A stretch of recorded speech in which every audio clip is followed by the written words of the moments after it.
Welcome back to the Sports Source. This segment brought to you by our Games and Things. OurGameRoom.com is where you can learn more about them. It's football season, folks. It's time to make your living room or your man cave into a pleasure dome of sports viewing. That means home theater seating and the biggest, best selection in town will be found at Games and Things. Whether you're on a budget or money is no object, they got them for all types of folks, all types of rooms, all colors. They got basic and they got things that will take you to the moon and back. Games and Things, because life should be fun, and by goodness, I tell you, they've got a ton of home theater seats that are fun. Go check them out this week in their showroom. All right, back with the full gang. Chuck Cavaleras, Vince Ferrara, Will Overstreet, Bob Hodge. I wanted to cover a lot of different stuff. I was gonna have a timer, but not gonna do that now. I figured we'd be way behind because Josh Heupel's press conference would go on. So we're not behind. So I'm just going to throw these out at random to you, okay? So first question, Vince Ferrara. Okay. The SEC will leave the CBS 3:30 slot next year for ESPN. Wise move? Because there's a whole lot more money, probably, but I don't like it because I don't like one network to control all of college football. So long term, I'll say no. Short term, yes, because there's a lot more money. Okay. No. You weren't asked. Will Overstreet. The Big Ten will leave ESPN altogether to put their games on Fox, NBC, and taking over the 3:30 CBS slot that the SEC left. Wise move? No, not for them. I think you still have enough people at ESPN and that brand right now in sports that, you could have a lot of other games. The ESPN has a lot of bandwidth to put that in a lot of different places.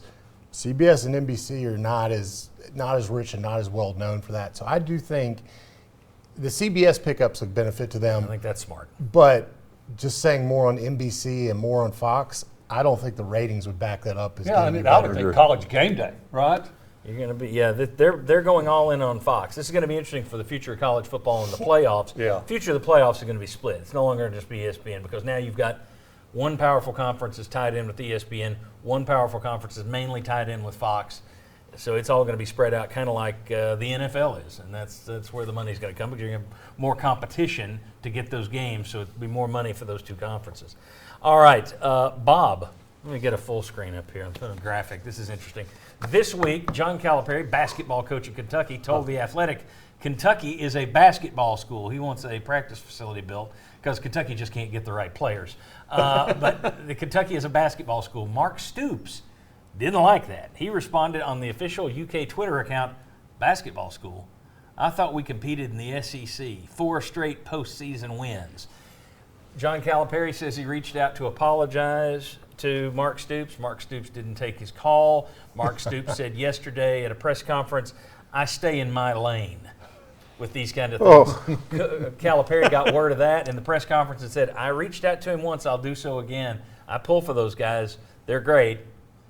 Who's dumber in this? Mark Stoops is dumber. I mean, Calipari probably shouldn't have gone out there and said it like that. No need for a coach to say that. But it is a basketball school. If you go to a Tennessee fan and you say, Tennessee, you can make it to the Elite Eight in basketball or you're in the SEC championship game in football, what are 90% of the fans going to say? I don't know, heck with a basketball team, we like you guys, but I want to go to Atlanta.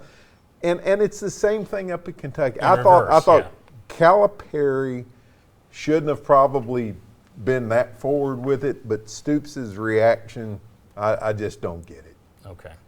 Let's go to the next graphic, and we're going to have to start speeding this up. I should start the clock. Chuck Cavaleras, Tennessee released their non-conference basketball schedule this week. Last year's is on, or actually this year's is on the left, last year's is on the right.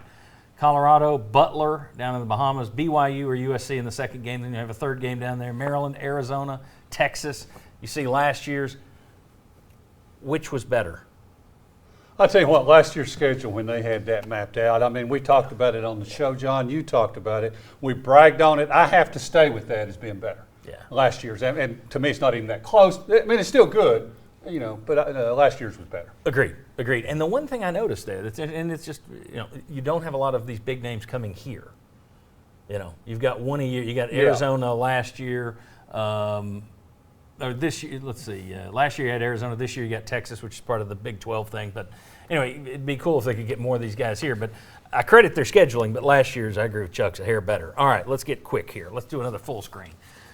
Will Overstreet, UT has now renamed their old Columbia blue color Summit Blue after Pat Summit. Some of their women's programs will get alternate blue uniforms this year. Good or bad? Good, I guess. I mean, celebrate Pat Summit, who's basically, women's basketball. That's the founder, if you look at it. So anything you can do to highlight your brand connected to her, I think is a good thing for them. I like it.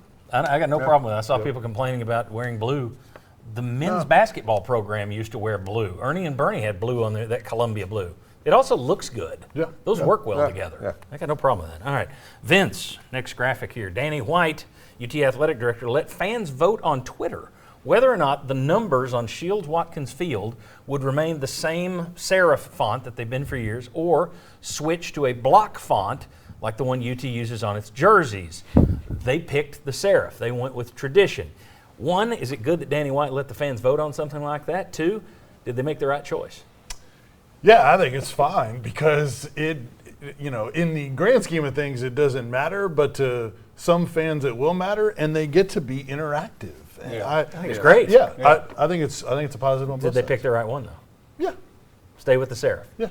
Agreed. I don't want that block number. I wish they'd get rid of the block number on the uniforms. Tell Nike to stick their numerals. All right. Bob Hodge.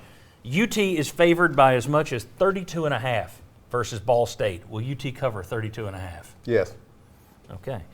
Chuck. That was a short answer. Tennessee is favored by as much as 4.5 at Pittsburgh. Will Tennessee cover 4.5 at Pitt? I would take the home underdog. I would take Pitt and 4.5 right now. I mean, I know Tennessee fans probably say no, but right now I'd take the home team and the points. Last one, bonus question for everybody. Tennessee is favored by as much as 5.5 versus Florida.